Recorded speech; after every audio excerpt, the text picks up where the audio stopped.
Hello there, kids. Okay, so for this topic, we are going to talk about solving for length, width, or height. Kasi you are basically used to solving for volume alone, no? In which, knowing the formula nga, that volume is equivalent to length times width times height.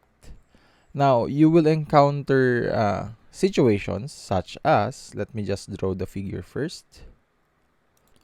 Okay, so diba, kunwari kayo, you are basically used to in which given yung length nyo, such as knowing your length is equivalent to 4 centimeters, width nyo 8 centimeters, and yung height nyo is 5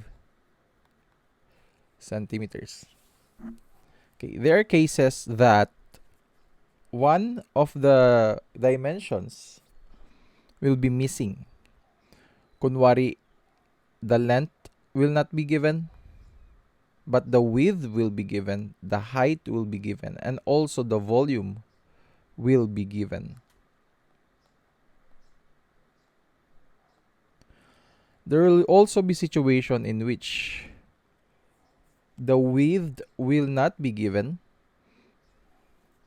but the length is given, the height is given, and the volume is given. There will also be situations where the height will not be given, but then again, given ang length nyo, width nyo, and also the volume. And these are basically solvable, no?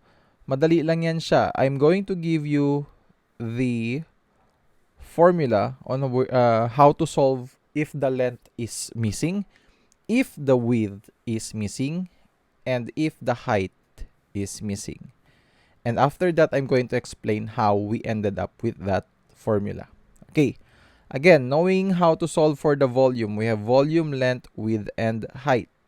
No? Volume is equivalent to length times width times height. Now, what if we are solving for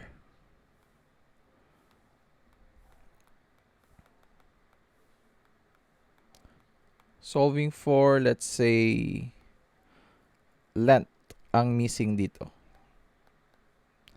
Solving for length, the formula is equivalent to L equals volume over width times height. You already know what anong ibig sabihin niyan, okay? This means that it's volume divided by width times height. Okay? That is what you do if you're solving for length. So, ibig sabihin kanina, if length is not given, just to show you paano natin ginagawa dito. So, applying this formula here, we have our volume which is equivalent to 160 centimeter cube. Our width is 8 and our height is 5. So, solving for length,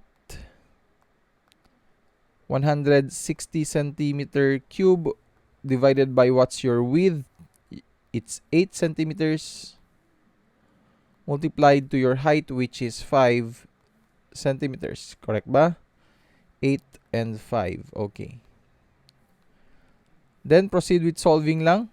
Still, 160 centimeter cube pa rin siya. All you need to do is to multiply 8 times 5, which is equivalent to 40 centimeters squared. And of course, you already know, pabalik-balik natin, grade 6, especially grade 6, you should already know what this means, no? It means divide. I-divide nyo lang yan.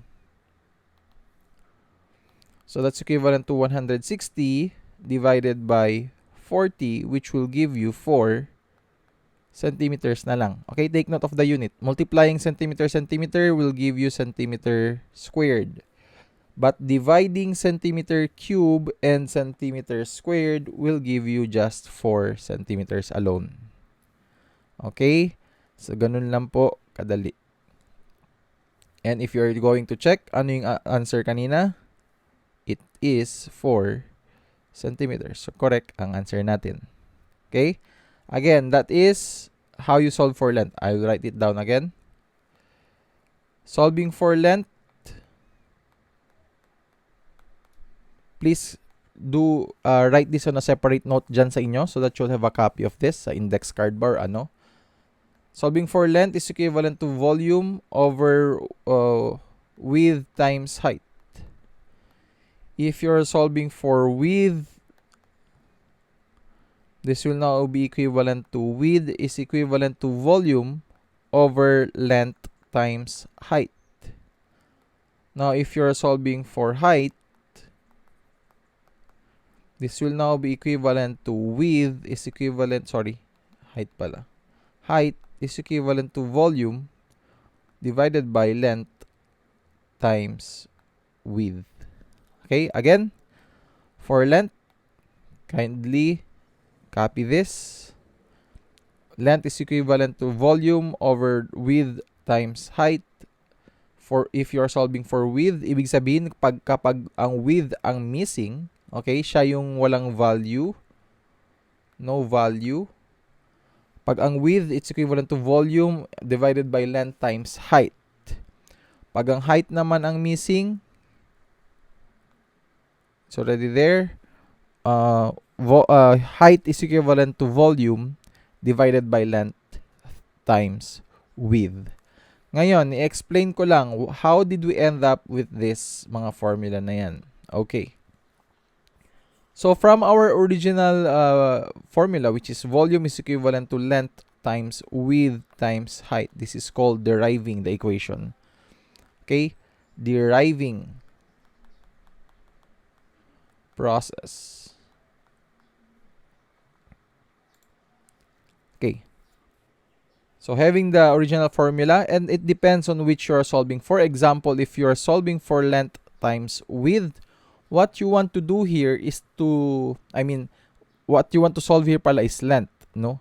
You're solving for length, just like this one. Yung length, ito. You want to solve for length. Ngayon, you want to leave length alone in one side of the equation. Okay. Let me just rewrite it again. Volume equals length times width times height. You want to solve for length. And knowing that you basically have two sides of the equation, and what separates these two sides is the equal sign. Okay? Yung equal sign ang nagse-separate sa two sides na yan. Again, this is just to show you how we ended up with the answer. So, this is the deriving process. You want to leave L alone in one side of the equation, which means you want to remove width times height. We actually did this last year. Okay, so basic yan. So, you want to remove width and height. And if you notice that the relationship between them is multiplication. And the only way to remove them is to deal with the opposite of multiplication, which is division. Okay, which means this side of the equation, you should divide it. This side of the equation, you should divide this by what you want to remove. Since you want to keep length, what you want to remove is width and height. And what you do is just divide this side by width times height. So that's divide by width times height. Once you're done doing so, you can cancel them out.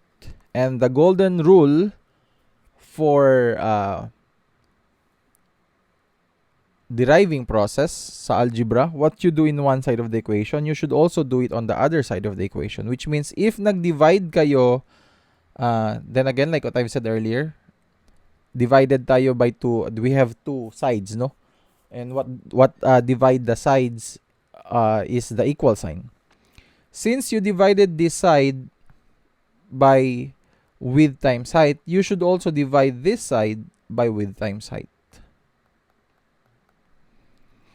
Okay? Again, susulatin ko lang ulit. Volume equals length times width times height.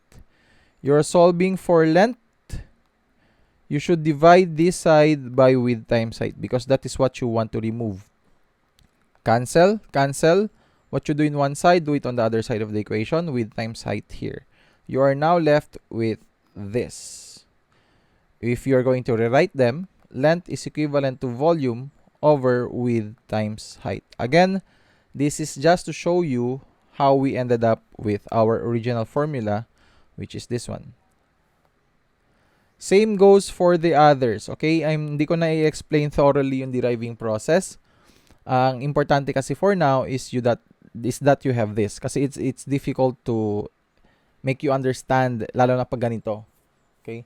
But if you are interested, just let me know kasi I will explain further to you. Okay, anyway, yan lang naman ang importante. You know how to solve for length if the length is missing. You know how to solve for width if the width is missing.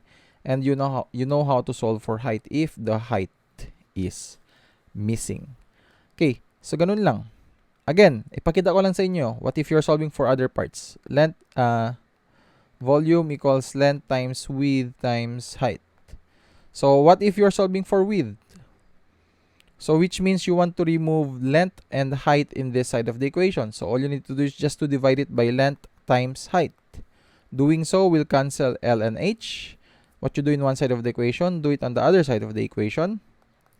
And what you're left with is width is equivalent to volume over length times height. Again, you don't need to pressure yourself to understand this part as this is just to show the deriving process on how we ended up with the answer. What's important for now is that you have these three. Okay? 1, 2, 3. So, yun lang.